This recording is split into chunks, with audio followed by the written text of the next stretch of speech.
নমস্কাৰ বন্ধু বান্ধৱীসকল, আজি আমি বৰ্গমূল কেনেকৈ নিৰ্ণয় কৰে তাক আলোচনা কৰিম। তো বৰ্গমূল নিৰ্ণয় কৰা দুটা পদ্ধতি আছে। এটা আছে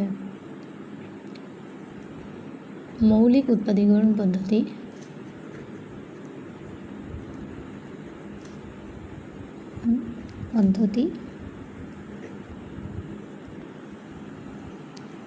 আৰু আনটো হৈছে হৰণ পদ্ধতি।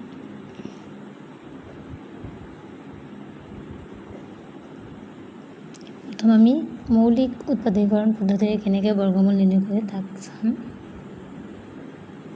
মৌলিক উৎপাদকীকৰণ পদ্ধতি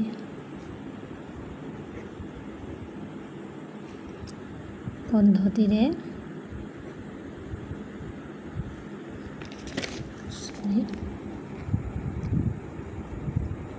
বৰ্গমূল নিৰ্ণয়।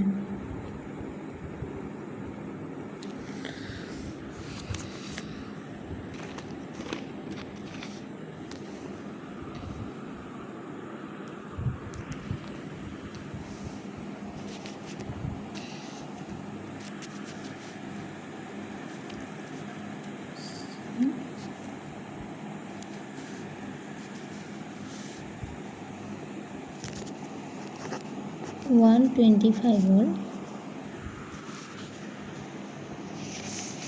sorry 125 লিখিছোঁ।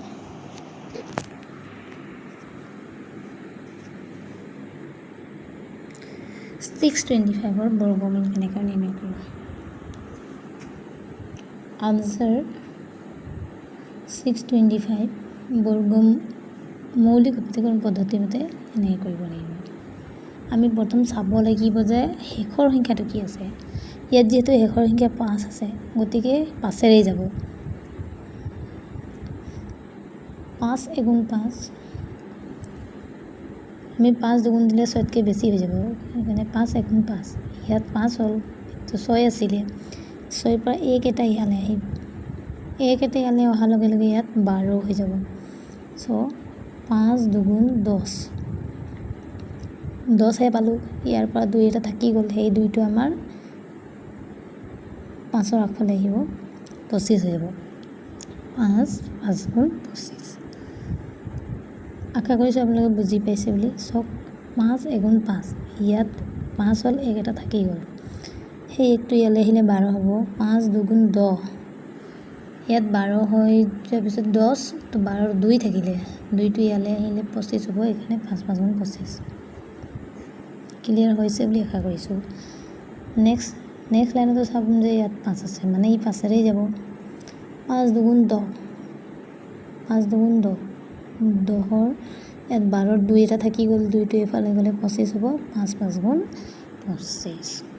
5 দুগুণ 10, 12 আছিলে যিহেতু 12ৰ 2 এই আগফালে আহিব, আগফালে আহিলে ইয়াত 25 হ'ব। 5 × 5 = 25। এতিয়া ইয়াতো 5 আছে, মানে 5 × 5 = 25।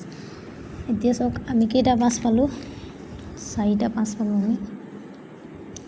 এই 5কেইটাক আমি এনেকৈ লিখি দিম, 5 পূৰণ 5 পূৰণ 5 পূৰণ 5, এইদৰে লিখিব লাগে। তাৰপিছত বৰ্গমূলৰ ক্ষেত্ৰত সদায় দুটা পায়াৰ কৰিব লাগে। এতিয়া ইয়াৰ আৰু ইয়াৰ আমি এটা পায়াৰৰ পৰা 5 ল'ম, আৰু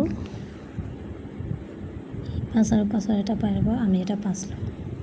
ইয়াত পূৰণ চিন থাকিব, এই দুটা এতিয়া পূৰণ কৰি দিম। 5 × 5 = কিমান হ'ব, 25।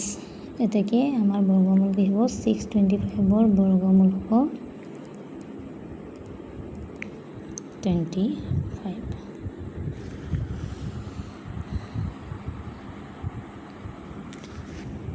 নেক্সট আৰু এটা কৰিম আমি।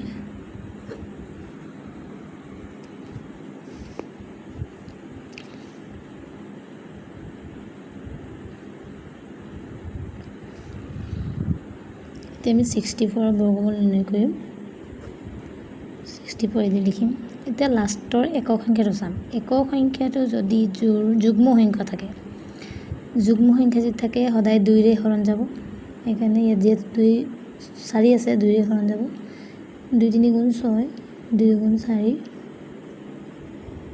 এতিয়া লাষ্টৰ ফালে 2 আছে একক সংখ্যাটো, সেইকাৰণে 2ৰে যাব। 2 এগুণ 2 3 পৰা 1 থাকি গ'ল 1 থাকিলে ইয়াত 12 হ'ব 2 6 গুণ 12 বুজি পাইছে নহয় 2 এগুণ 2 1 এটা এইফালে থাকিব ইয়াত 12 হৈ যাব 2 6 গুণ 12 নেক্সট ইয়াত জোড়া সংখ্যা আছে 2 গুণ 16 2 4 গুণ 8 2 দুগুণ 4 থেকে আমি ছয়টা 2 পাইছোঁ এনে লিখি ল'ম এতিয়া প্ৰত্যেকটো জোড়াৰ পৰা এটা এটা ল'ম আমি কমন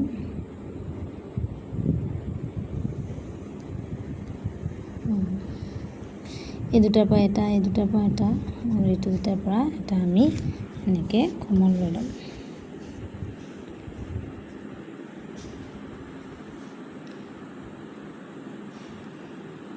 এতিয়া আমাৰ আনচাৰটো হ'ল 2 4 4 গুণ 8 হ'ব থেকে বৰ্গমূল 8 হ'ব 64 বৰ্গমূল 8 হ'ব